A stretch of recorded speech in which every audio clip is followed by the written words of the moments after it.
Member for Carleton.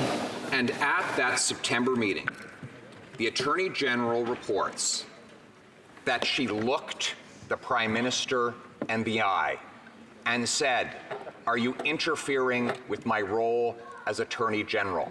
Because I strongly advise against it." Does the Prime Minister remember her saying any such thing? Honourable Prime Minister.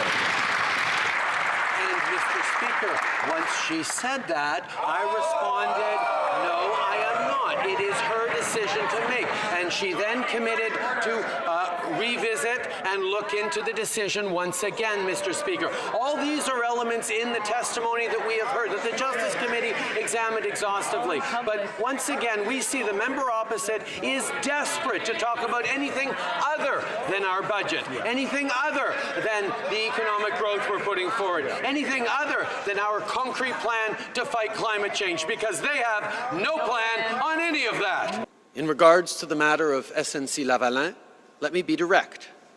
The Government of Canada did its job, and to the clear public standards expected of it. If anyone felt differently, they had an obligation to raise that with me. No one, including Jody, did that. No, The Honourable Member for Carleton. And now the Prime Minister has caught himself in a trap of his own making. He came out on February 15th and said that no one had come forward to raise any concerns about his conduct. And now he admits on the floor of the House of Commons that way before, in September, his own Attorney General asked him to his face if he was interfering. Why is it the Prime Minister having so much difficulty remembering his story? Is it because it's simply not true?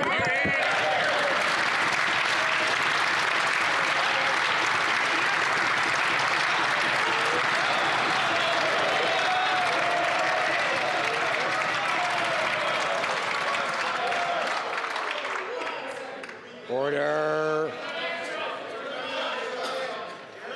The Honourable Member for Durham will come to order. Order. The Honourable Member for Banff Airdrie also. The Right Honourable Prime Minister. Once again, Mr. Speaker, the member opposite is twisting himself into rhetorical knots to try and make a point that simply is not there. We have been crystal clear throughout this process, Mr. Speaker. We have allowed the testimonies to be heard through the Justice Committee because of an unprecedented waiver we put forward, suspending both cabinet confidentiality and solicitor-client privilege. We continue to very much stand up for our institutions and the rule of law, while always standing up for Canadians and their jobs right across the country. We will continue to do that, Mr. Speaker. If anyone, including the former Attorney General, had issues with anything they might have experienced in this government or didn't feel that we were living up to the high standards we set for ourselves, it was her responsibility to come forward. It was their responsibility to come forward, and no one did. But Okay. J'ai eu plusieurs conversations, I had several comme vous savez, conversations, avec as you know, Madame Wilson-Raybould, Ms. Wilson-Raybould, on a discuté de plusieurs and we choses. talked of different Mais things, comme je peux vous dire, many things, and as I notre can tell you, gouvernement a our fait sa government job de did se its job préoccuper de la création of d'emplois, taking de care of l'économie, creating de regarder jobs, of comment the on peut economy, toujours protéger and les always emplois au protecting Canada, jobs tout en in Canada, respectant les normes while et les règles en respecting place the pour standards and protéger rules la in règle des place droits et to protect l'indépendance rule judiciaire. of law and the Donc, comme j'ai dit, judiciary. si quiconque, So, as I incluant say, l'ancienne if procureure générale, anyone, avait des including the préoccupations Attorney que nous n'avions pas General, suivi les hauts had standards the que idea nous that avons we were pour not nous-mêmes, following the standards we c'était set for ourselves. son It obligation de was venir her m'en parler obligation et to come talk to elle me n'a about pas it, du tout and fait ça she did not do pendant that le at all. Honourable Member for Carleton. Well, now the Prime Minister has effectively admitted that when he looked 37 million Canadians in the eye on February the 15th and told them that the Attorney General had never spoken a word about her concerns, that he was stating a patent falsehood. There is a word for that kind of falsehood that I cannot utter on the floor of the House of Commons. Will the Prime Minister, having now caught himself in his own trap of contradiction and deception, now apologize to the Canadian people for stating that falsehood on February 15th?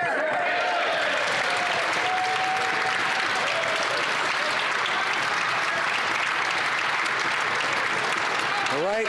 Honourable Prime Minister, order. The member from Carleton continues to try and find inconsistencies where there simply are none. We are going to continue to work together as a government on the things that matter to Canadians, as a strong, united team that is secure in the trust of this team as we move forward. We're going to stay focused on the things that matter while the members opposite try to clutch at straws and create political complications where there are none. We are going to stay focused on Canadians while they stay focused on us.